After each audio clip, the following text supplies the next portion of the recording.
The old man caught a rabbit, and was just about to head home to make rabbit pies, when an accident happened. The old man got so excited, that he suffered a heart attack, and died on the spot. The rabbits politely watched as the old man was loaded into the ambulance. After the old man passed away, the rabbits became the masters of the vegetable garden. They feasted on all the fruits and vegetables to their heart's content. They even invited other small animals from the forest to join them. The animals also set their sights on the mansion. They threw a wild party inside the house, but what they didn't know was that the old man's nephew, Thomas, had become his legal heir, and was on his way to the estate. That night, a duck on sentry duty spotted someone approaching. It immediately issued a red alert to its companions, scaring all the little animals into hiding. When Thomas pushed open the door, the chaotic room instantly made him question his life. As a little pig appeared, it shattered the silence.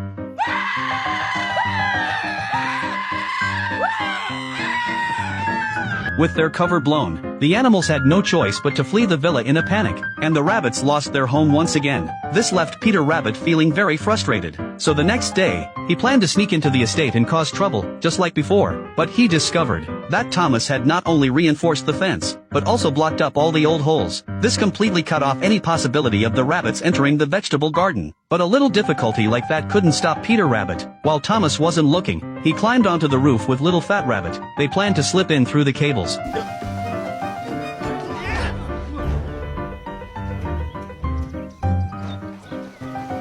What I tell you? Easy peasy lemon squeezy.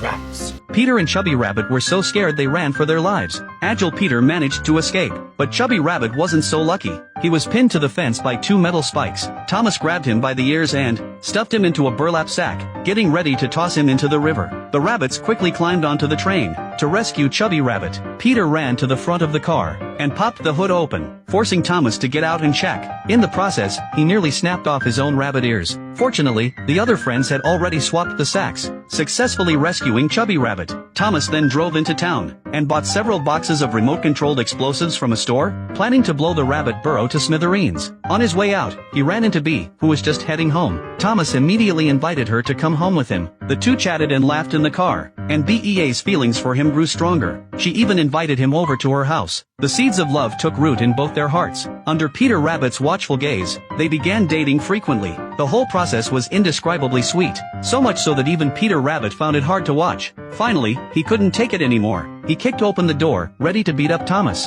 but Bee grabbed him in a hug. In front of Bee, both the man and the rabbit struggled to restrain themselves. Once Bee left, a fierce battle was about to erupt. Peter Rabbit launched a kicking attack, trying to suffocate Thomas with his foot odor. Thomas wanted to smash it to pieces too, but the moment Bee turned around, the two of them became a loving family again. Anyway, as long as Bee couldn't see them, the two of them kept fighting. Thomas pins Peter Rabbit against the wall with a paintbrush. Just then, Bee reappears. She catches Peter with the painting in his mouth, and assumes he ruined her artwork. Thomas quickly exaggerates the story, so Peter Rabbit gets kicked out of the house by Bee. Thomas smirks triumphantly. Little does he know that this has completely enraged the rabbit. They begin a grueling training regimen, determined to make Thomas pay a heavy price. Their fighting skills skyrocketed, and finally, the moment of revenge arrived. That morning, Thomas woke up to find a rabbit right at the foot of his bed. He jumped out of bed immediately, but his hand triggered a mousetrap the rabbit had set. As he reached out, his other hand got caught too. Thomas stood up in a rage, only to be struck by a pitchfork.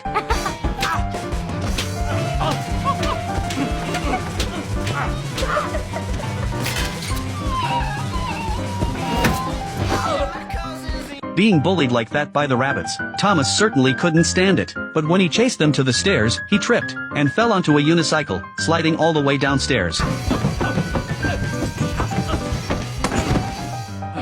The rabbits were very pleased with today's results, but Thomas wasn't one to be pushed around. He installed an electric fence around the estate and smeared peanut butter all over it.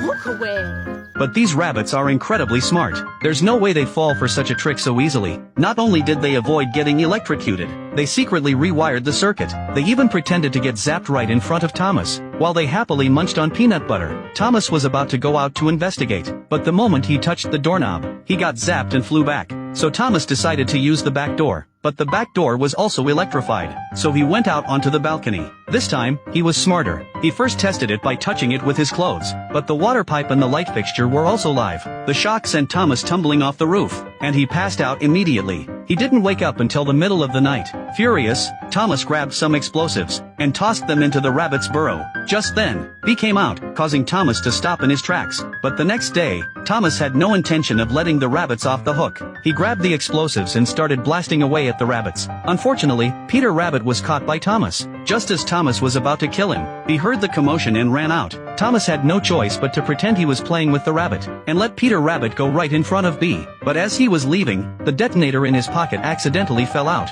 To expose Thomas's true colors, Peter Rabbit pressed the remote control, but this triggered a chain reaction. A large tree was blown down, and crashed right into B.A.'s house. Bee believes Thomas was responsible for all of this, and broke ties with him completely. Bee decided to move away, and Thomas returned to the city. But Peter Rabbit wasn't very happy. Although he had achieved his goal, he had also destroyed his own home and BEA's. He began to blame himself. To make amends for his mistake, Peter Rabbit went to the station, and boarded the train to the city with Little Fat Rabbit. They found Thomas, but when he saw them, he went completely berserk. After Peter Rabbit offered a sincere apology, Thomas finally agreed to make peace. In order to win back their love, they tried several different modes of transportation, and finally made it back just before Bee left. Peter Rabbit also admitted his mistake to Bee, and showed her the remote control, explaining that he was the one who set off the explosives. Bee understood their intentions, and made up with Thomas, but the buyer who had purchased the estate came to take possession of the house. At that moment, Peter Rabbit and his friends sprang into action.